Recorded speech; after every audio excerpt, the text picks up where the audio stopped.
Today on Locked On Penguins, the Wheeling Nailers and Wilkes-Barre Scranton Penguins have made some roster moves ahead of the Calder Cup and Kelly Cup playoffs. Sidney Crosby still very much has the respect of his peers. In this offseason, Kyle Dubas would be wise to focus on the defense. We'll get into all of that right after this.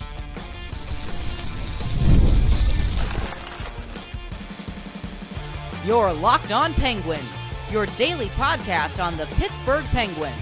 Part of the Locked On Podcast Network, your team every day. Welcome back to another edition of the Locked On Penguins podcast. I'm your host, Patrick Damp. You can follow me across all social media platforms at synonym for wet. You can follow our show's Twitter account at LO_Penguins. And of course, we appreciate you making us part of your daily routine. Don't forget that we are free and available wherever you get your podcasts, as well as YouTube and the Roku channel. Plus, if you are a follower on YouTube, go ahead and hit that notification button. That way you can be among the first to know when we drop our daily Monday through Friday episodes. As you can see, once again, I am flying solo today. Now I have it officially confirmed. Hunter will return to the show on Wednesday, where we will discuss a few things as well as give our season-long Warrior Helmet Wednesday award after we tally up who got the most weekly MVP Warrior Helmet Wednesday awards throughout the season. But for now, he is still spending some time with his family. Obviously, once again, all of our thoughts and condolences are with him as well as his family. So with that in mind, let's jump right into it today to talk about right off the top some things that may have been a little bit puzzling for fans of the Penguins organization and those who are keeping a close eye on the Wheeling Nailers in the ECHL and the Wilkes-Barre Scranton Penguins in the AHL, as those two teams respectively get closer to the playoffs for them as the Penguins wrap up their season in the NHL on Thursday against the Washington Capitals. As we obviously know, the Pittsburgh Penguins, once again, not qualifying for the Stanley Cup playoffs, but the two farm clubs are headed to their respective playoffs. The Baby Penguins will head to the Calder Cup playoffs. The Wheeling Nailers will head to the Kelly Cup playoffs. And the big news that was a bit of a head scratcher for a lot of people was the news that goaltender Sergei Murashov has been reassigned to the Wheeling Nailers after being one of the best goalies in the American Hockey League and continuing his rapid ascent up the Penguins organizational depth chart and looking like the goaltender of the future. Now, we're going to address this in a couple different ways. I think this might not be a total panic moment. I don't think that this is the Penguins saying that they no longer believe in Sergei Murashov or that he's been demoted or anything like that. The first thing to address on this issue is this, and it's simply the schedule. The Nailers will kick off the Kelly Cup playoffs against the Norfolk Admirals in Virginia on Wednesday. The AHL season does not come to a conclusion until Sunday. So we still have half of a week of an AHL season to go, and then probably a few days before the Calder Cup playoff schedule is officially announced and the Baby Penguins know who they'll be playing, when, and where. So we still have that waiting and coming down the pike. So at the very least, we know that there will be games played in the playoffs in the organization this very week, specifically tomorrow against the Norfolk Admirals in Virginia against the Wheeling Nailers in game one of their series. And then we still, like I said, have about a half of a week left of the American Hockey League season. So the playoffs, the Calder Cup playoffs, are still a few days away, if not a week or more away. So I think that could be part of this, that they looked at the way the schedules are lining up, the way that the ECHL season has been wrapped up. The Nailers playoffs get kicked off here in about 26, 27 hours in Norfolk, Virginia for their 2-3 matchup in the Kelly Cup playoffs. And they probably want to give them, at the very least, a kickstart to their playoff run, because this is the number 2 seed in the North Division for the Wheeling Nailers. They look like a team that could go on another good run, reminiscent of the one that they had when I was with the team in 2016, when they made it all the way to the Kelly Cup final against the Allen Americans, ultimately falling in that series, unable to capture a Kelly Cup championship. And with that in mind, the other thing that I do think might be happening here, and this is a bit of a singular personal theory on my end, it could be something, it could be nothing. The Wheeling Nailers have a very dedicated, very hardcore fan base down there in West Virginia. And they have remained loyal through a lot of things, from when the team was first brought to the city in the 90s as the Wheeling Thunderbirds to now being the Wheeling Nailers. And they have yet to win a Kelly Cup championship. That has not happened in their team's history. So that is something that I think the organization could be looking at, is a little bit of fan service for a very dedicated fan base in West Virginia to bring them a championship, or at the very least put them on the trajectory for a championship run. Now, there's another theory that I have about this, and it could be probably the more likely one, about what they've decided to do with the goaltending situation in the minor leagues. Along with Murashov being sent to the Wheeling Nailers, Taylor Gauthier has been recalled to the Baby Penguins from the Wheeling Nailers. I think part of this might be that they want to give Murashov as much runway as possible to be the starting goaltender. Obviously, Hunter and I have discussed this at length. One of the things the Penguins organization, now especially under Kyle Dubas, has begun to do is to want their minor league systems and their minor league teams to be playing meaningful hockey rather than just be incubators for their top talent, their top picks, and their top prospects. When you look at it this way, it seems pretty clear that this Baby Penguins team is very talented. They seem to have the type of roster that can go on a pretty significant run throughout the Calder Cup playoffs. They also have 2 very good goalies in Philip Larson and Yoel Blomqvist, who have performed very well, especially Philip Larson, who has really almost come out of nowhere for the Baby Penguins and been very effective in the net for them. So if you were to keep Sergei Murashov in the AHL, you would essentially have 3 starting caliber goaltenders and only 1 net.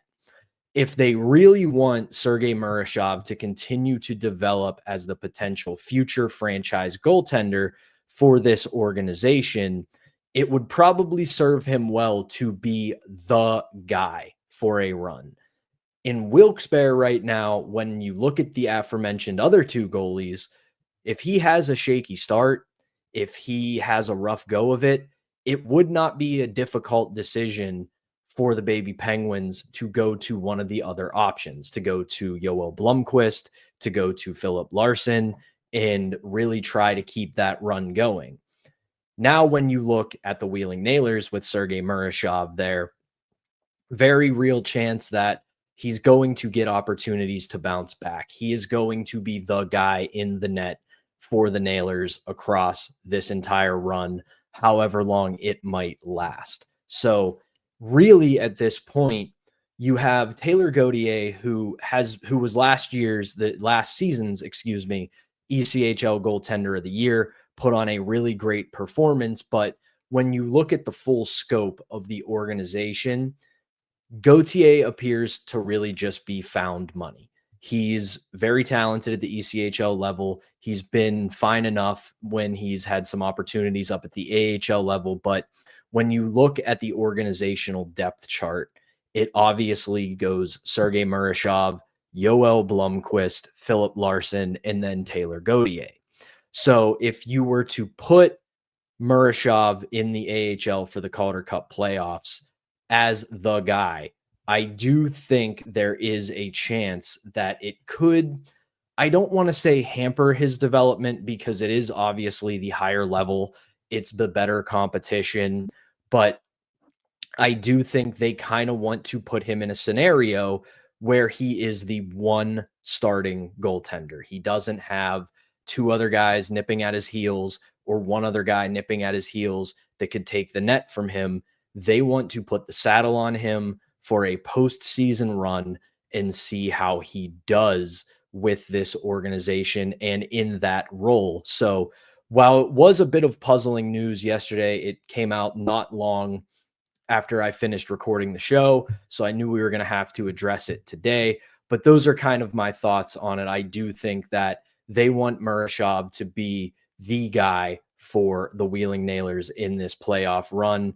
And it would be nice to see him go on a long run with the baby Penguins, but that could be something that we see next season as this organization continues to make more and more moves and continues to have more draft picks, more prospects, and other players in the pipeline that can fill in for those who hopefully will graduate to the big club next season. But that is going to wrap up our opening segment of the Tuesday edition of Locked On Penguins. When we come back, the NHLPA's player poll is here, and Sidney Crosby still very much has the respect of his peers. We will talk about that, as well as one other thing from the NHLPA player poll that I want to get into. So we will do that when we come back. Stick with me. We will talk about it here in just a second. But first, we've got to tell you about today's first sponsor, and that is Wonderful Pistachios. If you're looking for a snack that's both delicious and nutritious, crack into a good source of protein with Wonderful Pistachios. Wonderful Pistachios, it's one of the highest protein nuts. Each 1 ounce serving has 6 grams of protein, giving you over 10% of your daily value. Plus, they are packed with fiber and those better for you unsaturated fats that help keep you feeling fuller longer.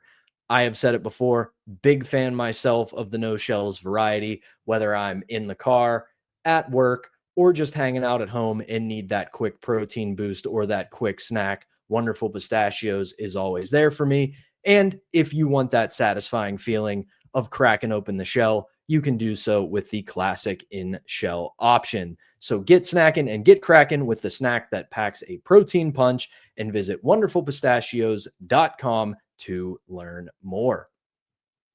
Welcome back to the Tuesday edition of the Locked On Penguins. I'm your host, Patrick Damp, flying solo once again today as we await the return of Hunter Hodes. He's spending time with his family, and obviously we send him all of our best, and he will be back for our Wednesday episode. But today we saw that the NHLPA Players Poll has officially dropped. It's a yearly tradition at this point where they survey hundreds of NHL players and get their thoughts on everything from the best players in the league to the best places to play and so much more.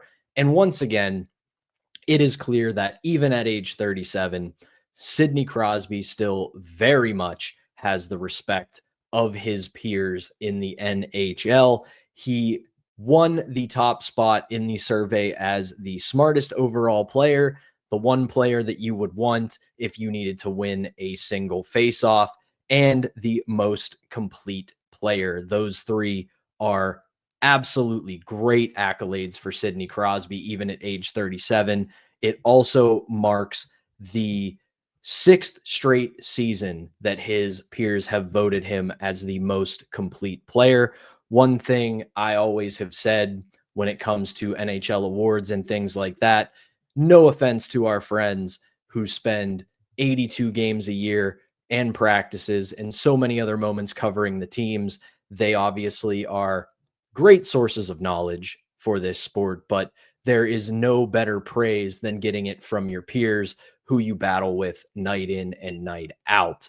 The one thing, though, that I do have to address when it comes to this NHL Players Poll is that he's starting to get some company near the top.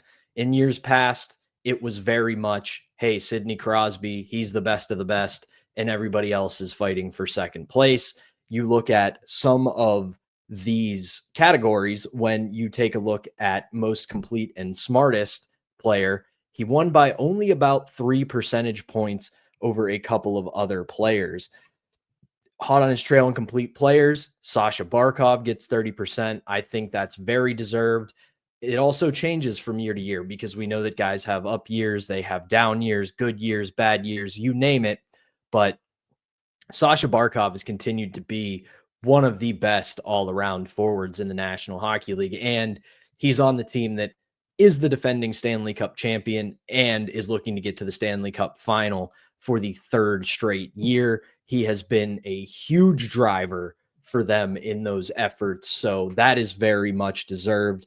And then in smartest, right behind him with 24% of the vote, Tampa Bay's Nikita Kucherov, one of, I think we know at this point, as I sit here wearing a blue shirt, ironically enough, if you're watching on YouTube, is a very deserved vote. He has continued to just be one of the best players in the National Hockey League.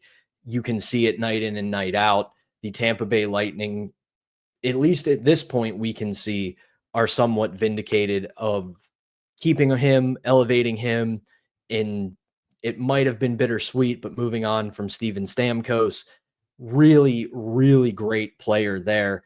And I will say the surprising one for this was player that you would get to win a faceoff. He kind of ran roughshod over everybody. The next closest to Sidney Crosby in that voting category was Ryan O'Reilly, who couldn't even break 10%. This, to me, is a perfect encapsulation of Sidney Crosby's career. I have long said that he might be the pettiest athlete that has ever played professional sports, along with being one of the best, because if you look back on his career when he first started, one of the knocks on him was, well, great playmaker, great puck distributor, can't score goals, though. Some of that was because he came into the league with Alex Ovechkin, who we now know is the greatest goal scorer of all time. No, I will not be taking questions on that. And when you're compared to a guy like Alex Ovechkin, who is a goal-scoring machine, that is what the bar is going to be.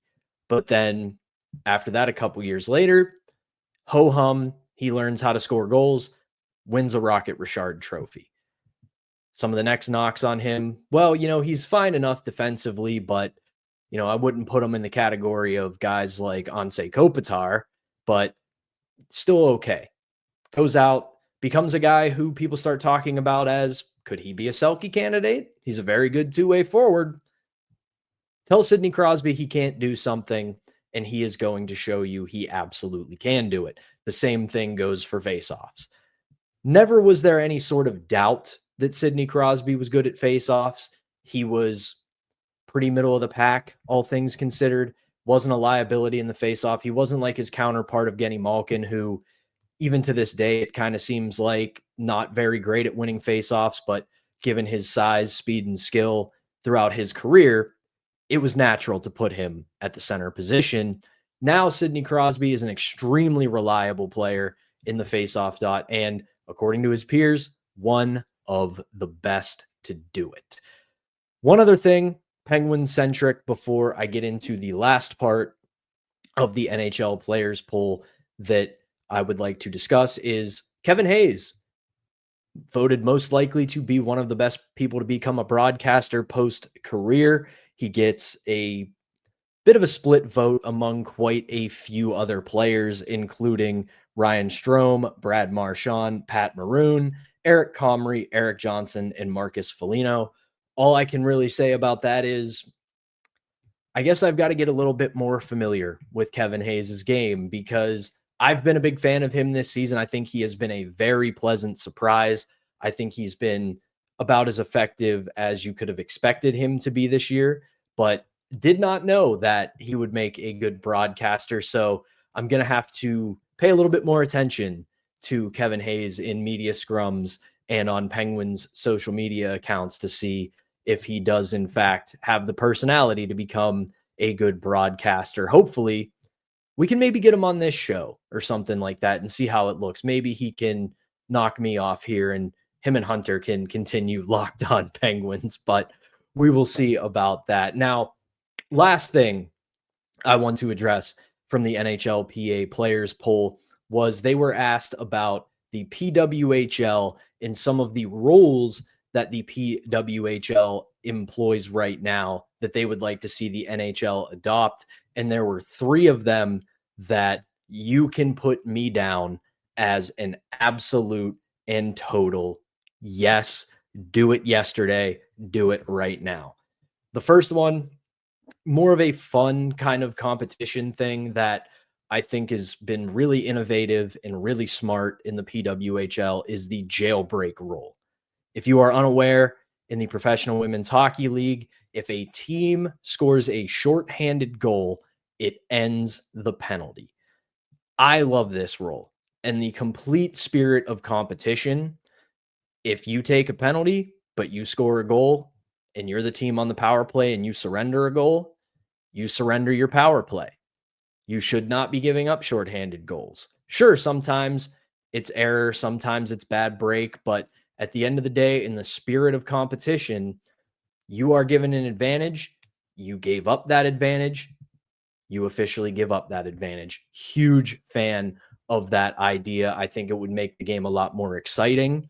You would have power plays that play a little bit more urgent. You would also have penalty kills that play a little bit more urgent, making the game a lot more exciting. Would love to see the NHL adapt that idea. The other one that I am a gigantic fan of, and I think most of our listeners and a lot of hockey fans are huge proponents of, is the 3-point system. PWHL employs the 3-point system. For those who may not know, it is very simple, very easy to follow. 3 points for a regulation win, 2 points for an overtime win, 1 point for an overtime loss, and no points for a regulation loss. I know that the NHL is so dedicated to its idea of parity. They want to make it seem like that every team is in the playoff race almost right to the bitter end, almost to the last 2 months of the season. But let's look at this from another angle. Having the point system they have in place right now with loser points, with only 2 points for a win, sure, it's keeping some of these teams on the bubble, but it's hurting good teams. It's giving the great teams an inability to pull away. It's giving a lot of teams who probably aren't as good as some of the top tier teams the opportunity to acknowledge the fact that we're in the middle of a 2-2 tie with less than 10 minutes to go in regulation. Let's play it safe. Let's get to overtime. Let's get our loser point, and let's move on and live to fight another day. I can't stand this. Very similar to the jailbreak rule. If we are going to really want to keep the spirit of competition, if we really want teams to be rewarded for being great and competing, you got to take away that loser point. You've got to take away the fact that there are teams who will just be perfectly content to wait until overtime, get their extra point and hang around. And then you're not rewarding the teams that get a win. I want to see teams be able to battle and get that extra point. And if you're a team who in this system is hanging around rather than lugging the puck around and hoping to get to 3-on-3 overtime, you know that you can take a significant step in the playoff race by pushing in a tie game in regulation and getting 3 points rather than surrendering 1 and only settling for 2. I really want to see the NHL move to this system because I think it both rewards the very good teams, gives them the opportunity to move further in the standings and give themselves a nice home playoff game, home ice through the first 2 rounds, if not home ice through their entire conference playoff. And it keeps us from having to act like some of these bubble teams have an actual shot at winning a Stanley Cup. I want to see the best teams be the best teams. That's really the main thing I want to see. One last quick one. I won't dive too deep into it because we're running a little bit long here on the Tuesday edition. One thing the PWHL does, I think they can only really do this right now because it's a smaller league with only 6 teams, but the top seed in the league gets to pick their first round opponent. NHL loves rivalries.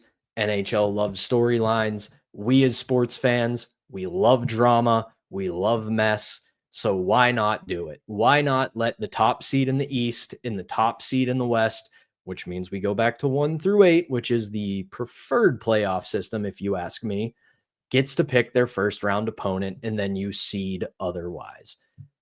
You want to have a team say, you know what, screw them. They picked us. They think we stink and we're going to be an easy out. That sets up a very good, very dramatic series. And what if you get an upset? Or on the other hand, speaking of competition, what if you're a team that says, you know what, we want to get the hard work out of the way early, and you can pick the number 2 seed, or you can pick a team that you've struggled against and say, you know what, we want to get them out of our way early. We want to get it done quickly, and we want to make our way to the Stanley Cup final. I think that'd be very fun. I don't know how feasible it would be in a 16-team playoff as opposed to a 4 or 5-team playoff. So very curious to see how that would work. I think that one's a little bit pie in the sky, a little bit ridiculous, but the others think it would be very smart for the NHL to adopt the jailbreak rule as well as the 3-point system. That is going to do it for our middle segment. When we come back, we're going to do a little more off-season talk because freaking Penguins don't play till Thursday, and we got to talk about something, right?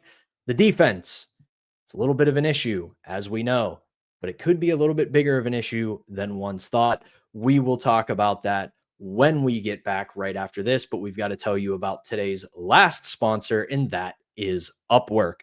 Scaling your business requires the right expertise at the right time. With Upwork, you can find specialized freelancers in marketing, development, design, and more, experts ready to help you take your business to the next level. Upwork gives you business flexibility by connecting them with top freelance talent across multiple industries, including IT, AI, web development, and marketing. Whether you need extra hands for a project or a long-term partner, Upwork makes hiring simple and affordable. If you need help with a marketing campaign, Upwork can connect you with a freelance expert who has delivered incredible results. And instead of hiring full-time, Upwork helps find affordable top-tier freelancers to help scale your business efficiently. Visit Upwork.com right now and post your job for free. That's UPWORK.com, Upwork.com, to connect with top talent and grow your business today. Welcome back to the Tuesday edition of the Locked On Penguins podcast. I'm Patrick Damp, flying solo once again, and let's dive right into this to finish up the show. Our good friend Josh Yohe from The Athletic dropped quite another great piece, his rumblings that he's hearing about the Penguins' plans for this offseason, as well as everything else moving forward as the 24-25 season rumbles to a close. And one of the things he briefly mentioned that I want to dive into for the final segment of this show is something that should probably be near the top of the Penguins' priority list this offseason, and that is the left side of the defense. Now, it has been a little bit of a struggle this season defensively. As we know, this team has been fine enough and could be better. Let's not really try to sugarcoat this. Obviously, you don't make the playoffs. You miss them by the most you've missed them for in years. But the forward group did seem to get a tad bit better this year. You had a much more, maybe not much more, but a better bottom six than you've had in recent years, when the bottom six would just get caved in defensively, bring you absolutely nothing offensively. Was it good? No, it was not. You missed the playoffs again by these many points. There's clearly a lot of problems, but we know that one of the team's biggest Achilles heel this year was both defense and defensive play.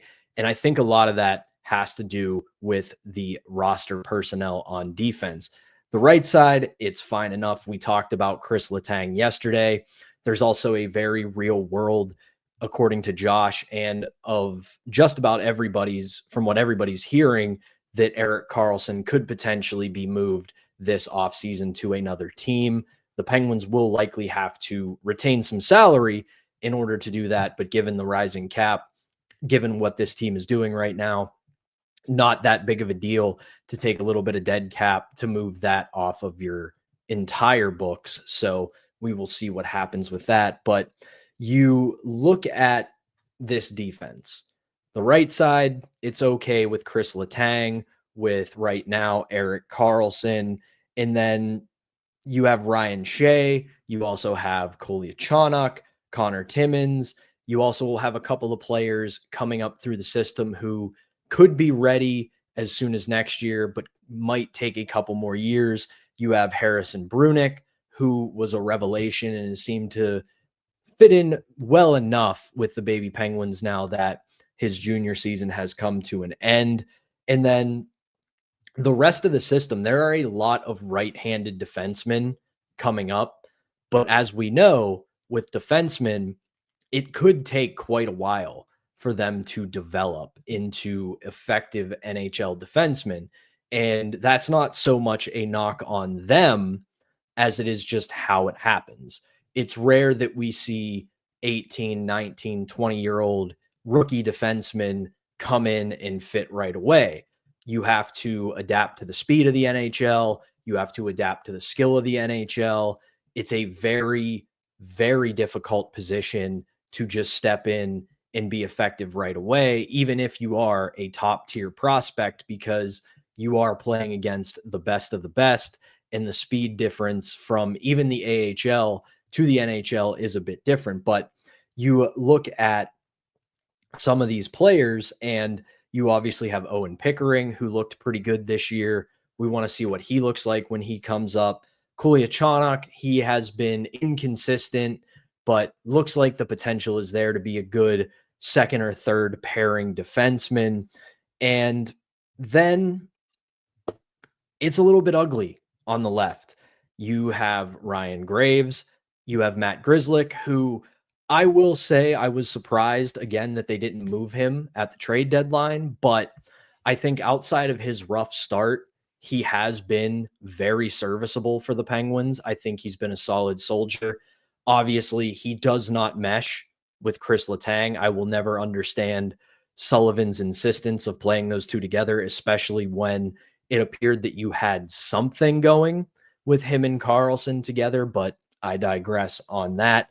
Philip Kral, actually, it was announced this morning, he is being called up, but we really don't know what that is going to lead to. He's played 2 NHL games in his career, and that was a couple of seasons ago with the Toronto Maple Leafs. Since then, he has been kind of all over the place. So we'll see what happens with him. And then you have Ryan Shea, who, I don't mean this in a derogatory way, just an observation. He is essentially a younger Chad Ruhwedel. And Chad Ruhwedel has his value on a good team when he is your 6th or 7th or 8th defenseman. But right now, the Penguins' needs are a little bit more than just being a serviceable guy who can play 40 to 50 games a season, maybe even less, depending on how good your roster is. So when you look at the Penguins' needs for this offseason, there are quite a few, and you know what their stated goals are to get younger NHL-ready talent, to get better younger prospects into the system who can be ready in a couple of years. But when you look at the immediate, if this team does want to take a little bit of a step next season, they are going to have to exhaust a lot of options on defense, in my opinion. I think that whether it's the draft, whether it's trades, and yes, even signings, they are going to have to do something to address the left side of the defense, because right now it is a bit of a deficiency. So it's a bit of an under the radar issue for the Penguins, but looking at the roster, looking at the organizational depth chart, you are going to have to do something to address the left side of the defense. Obviously, the NHL season has not come to a conclusion just yet. We still have the entire Stanley Cup playoffs to go. You never know who's going to disappoint. You never know who's going to be willing to make panic moves. So identifying actual players they could go get, still a little early for that, especially for those who are currently in the NHL as well as with other organizations. But obviously that's going to be something that we monitor throughout the offseason here on Locked On Penguins. as well as the Calder Cup playoffs and the Kelly Cup playoffs, the latter of which gets going tomorrow in Norfolk for the Wheeling Nailers in their first round series against the Admirals. We will be obviously monitoring that and bringing you the latest from it as they happen. But that is going to do it for the Tuesday edition of Locked On Penguins. For Hunter Hodes, I'm Patrick Damp. Thank you as always for tuning in, and we will be back with a brand new episode for you on Wednesday.